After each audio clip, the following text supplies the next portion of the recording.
People want power, and they want to disguise this wanting of power. To be truly powerful, you don't have to go out there and grab things. You don't have to go prove yourself. All of it will come to you. People will come to you. Women will come to you. Job offers will come to you. Money will come to you.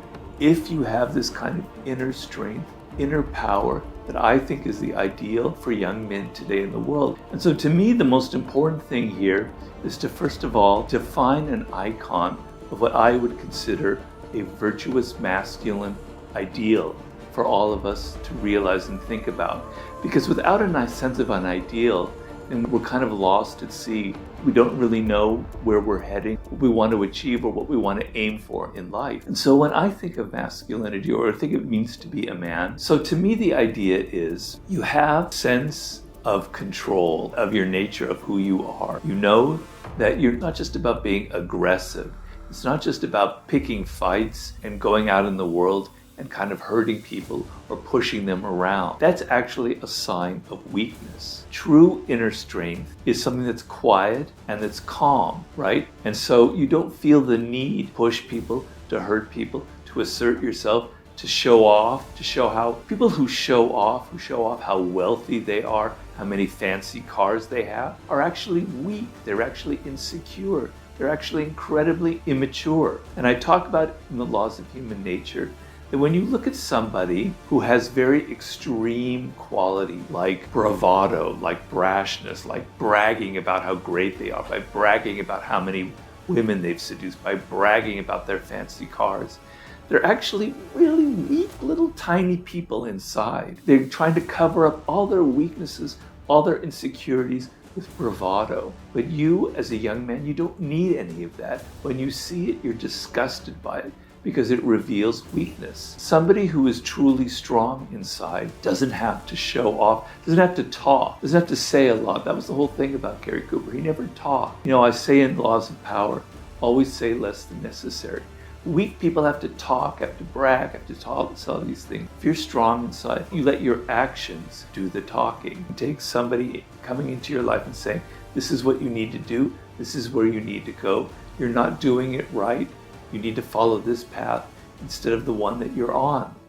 So if you look at people who are successful, you know, you look at a Lewis Howes, or you look at a Steve Jobs or Elon Musk or whomever, you say to yourself, there's nobody else like them on the planet. What makes you an individual? What makes you different? Your uniqueness. But you can't tell me there's another person with those with that kind of guts, right? With that kind of confidence, and with that kind of vision, right? Okay? Because he's one of a kind, right? And you're going around trying to imitate other people, trying to do what you think other people are doing. You're running away from your source of power. What makes you unique, what makes you even weird, what you may even be afraid of because it's so different from other people, is your source of power. It's really? What makes you a Superman or woman or whatever. Being different was the key to making this book a success. It could very easily fail. It could have bombed, but it would have failed in the right way, which is being yourself, doing something different, standing out and not being afraid of what makes you unique. You cannot ignore the social element. So in mastery, I'm talking about you have to have high levels of skill to reach those goals that we all want to reach in our career, etc. And I truly believe that fulfilling your career ambitions is going to lead to a high sense of fulfillment in your life. Although it doesn't mean that you cannot find that through your family, through your children, etc. So the mastery is about your high level of skill, right?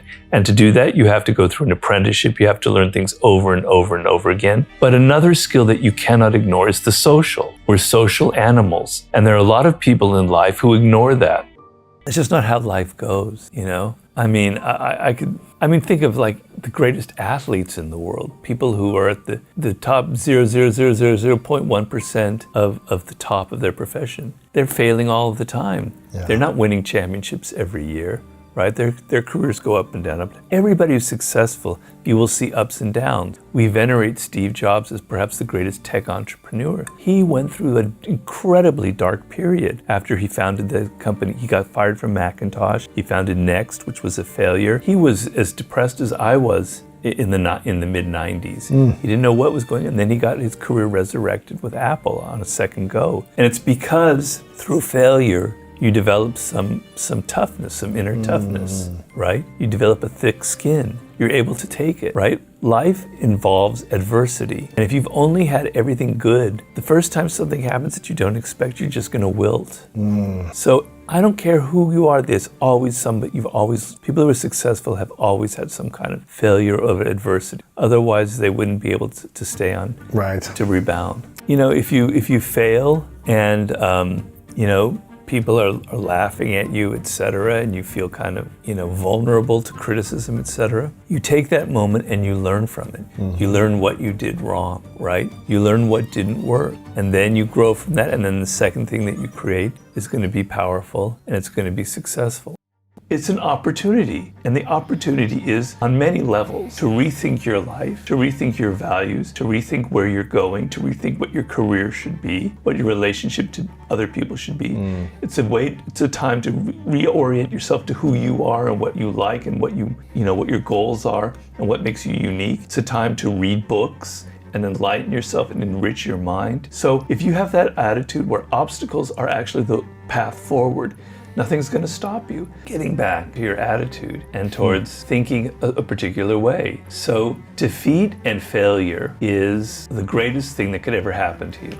Because when you're successful, you tend to not learn anything. Failure teaches you your limits. It makes you realize what you did wrong. It shows you what you could do differently, you know? So be patient and understand that right after something bad, you're going to be depressed. It's okay to be depressed. It's okay to feel bad about yourself, to even blame yourself, but you're going to pick yourself up and be patient about it, you know?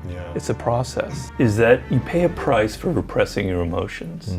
That repressing something eventually comes out. When you repress, for instance, your dark side or your dark emotions, they come out in other ways, right? So trying to always present yourself as this very stoic person when in fact you're not, you're going to pay a price for it. It's going to come out in ways you can't control, right? There's going to be a negative consequences to that.